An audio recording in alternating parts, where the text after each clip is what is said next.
ఈరోజు పంజాబ్ మరియు సిఎస్కే జట్లు తలపడబోతున్నాయి. ఈ మ్యాచ్ పంజాబ్కి చాలా ఇంపార్టెంట్. లాస్ట్ మ్యాచ్లో వాళ్ళ బ్యాట్స్మెన్ అంత బాగా పర్ఫామ్ చేసినప్పటికీ కూడా వర్షం కారణంగా ఆ మ్యాచ్ నుండి ఫలితం రాబట్టలేకపోయారు. అండ్ ఇప్పుడు పంజాబ్ టీం 11 పాయింట్స్తో టేబుల్ 5వ పొజిషన్లో ఉన్నారు. అండ్ వీళ్ళు ప్లే ఆఫ్స్కి వెళ్ళాలంటే మిగిలిన 5 మ్యాచ్ల్లో 4 గెలవాలి. అది కాక MI team wild card entry ఇవ్వడంతో పంజాబ్ పైన మరింత ఒత్తిడి. సో పంజాబ్ వాళ్ళకి మిగిలిన అన్ని మ్యాచెస్ లోనూ గెలిచి రిస్క్ లేకుండా ప్లే ఆఫ్ కి వెళ్లాలని కోరుకుంటారు. వేరే సిఎస్కే మాత్రం ఆల్మోస్ట్ ప్లే ఆఫ్ రేస్ నుంచి తప్పుకున్నట్టే. ఇన్ఫాక్ట్ వీళ్ళు టేబుల్ లో లాస్ట్ పొజిషన్ లో ఉన్నారు. వీళ్ళకున్న 5లో 5 మ్యాచ్లు గెలిచినా కానీ ప్లే ఆఫ్ ఛాన్సెస్ లేవు. ரொம்ப కష్టం బ్రో. సో సిఎస్కే వాళ్ళు చేసేదేమైనా ఉందంటే అది వేరే టీమ్స్ యొక్క పార్టీని స్పాయిల్ చేయడం మాత్రమే. ఈ మ్యాచ్ సిఎస్కే హోమ్ గ్రౌండ్ అయిన చెపాక్ స్టేడియంలో జరగనుంది. అండ్ ఈ గ్రౌండ్ సిఎస్కే కంచుకోట అని చెప్పుకుంటారు. కానీ ఈ సంవత్సరం ఆ కంచుకోట బద్దలవుతుంది. సిఎస్కే టీం చెపాక్ లో ఫస్ట్ టైం ఒక సీజన్ లో 4 మ్యాచ్లు ఓడిపోయారు. వాళ్ళు ఈ రోజు ఈ పొజిషన్ లో ఉన్నారంటే దానికి ఇదే కారణం.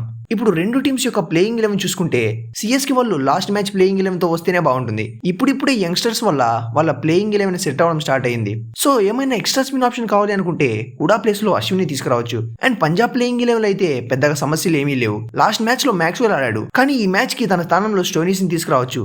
లేకపోతే మ్యాక్స్వెల్ ఎలాగో బ్యాట్ నుంచి రన్స్ కాంట్రిబ్యూట్ చేయలేకపోతున్నాడు, కానీ బౌలింగ్ మాత్రం బాగానే చేస్తున్నాడు. కాబట్టి తనని కంటిన్యూ చేసిన ఆశ్చర్యపోవాల్సిన అవసరం లేదు. ఇక హెడ్ టు హెడ్ స్టాట్స్ చూసుకుంటే మొత్తం ఈ రెండు టీమ్స్ మధ్య 31 సార్లు మ్యాచ్లు జరిగితే అందులో సిఎస్కే 16 గెలిస్తే పంజాబ్ 15 సార్లు గెలిచింది.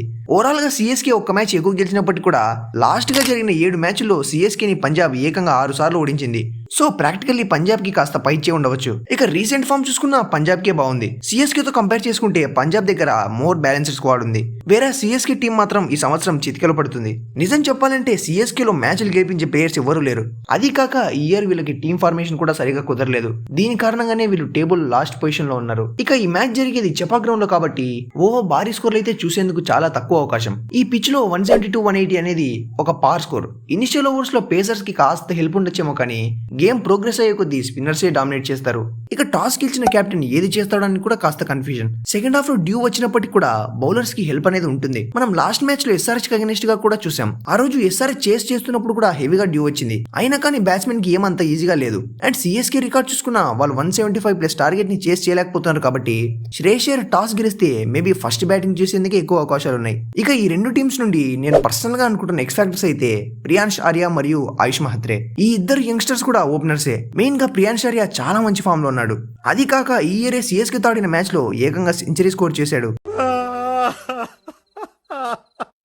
ఇక సిఎస్కే ఓపెనర్ అయిన ఆయుష్ ని ఎర్లీగా అవుట్ చేయగలిగితే పంజాబ్ కి చాలా మంచి స్టార్ట్ వచ్చినట్టే. ఎందుకంటే పవర్ ప్లే లో మాక్సిమం రన్స్ తనే స్కోర్ చేసి సిఎస్కే కి ఆ స్టార్ట్ అనేది అందిస్తున్నాడు. సో తన వికెట్ ఎర్లీగా పడితే మాత్రం సిఎస్కే ని బ్యాక్ ఫుట్ లోకి తోసినట్టే. ఈ మ్యాచ్ ఎంత చెపాక్ స్టేడియం లో జరుగుతున్నా కానీ సిఎస్కే ఉన్న ఫామ్ కి పంజాబీ ఈ మ్యాచ్ లో ఫేవరెట్స్ గా బరిలోకి దిగుతారు. సో చూద్దాం, ఈ మ్యాచ్ గెలిచి పంజాబ్ తమ ప్లే ఆఫ్ ఛాన్సెస్ కి దగ్గర అవుతారో లేకపోతే సిఎస్కే ఏమైనా పంజాబ్ కి షాకిస్తుందో. మీరు ఏ టీం కి సపోర్ట్ చేస్తున్నారో కమెంట్ చేయండి. అండ్ ఛానల్ ని సబ్స్క్రైబ్ చేసుకోవడం మాత్రం మర్చిపోద్దు. సబ్స్క్రైబ్ చేసుకోకపోతే మీ టీం 2 years బ్యాన్ అవుద్ది.